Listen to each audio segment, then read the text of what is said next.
கூந்தல் தாழ்ந்து வந்ததென்ன வனிதை உந்தன் பாதம் கண்டு வணக்கம் சொல்லவோ தேன் மிதக்கும் உதடு சேர்ந்திருப்பதென்ன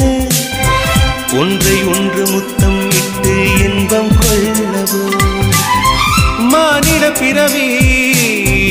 என்னடி மதிப்பு உன் கால் விரல் நகமாய் இருப்பது சிறப்பு 100 கோடி பெண்கள் உண்டு உன் போல் யாரும் இல்லையே ஆனால் கண்ணி உந்த கண்கள் மட்டும் காணவில்லை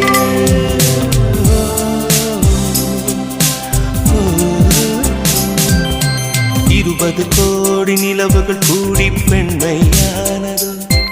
என் எதிரே வந்து புன்னகை செய்ய கண் கூசுதோ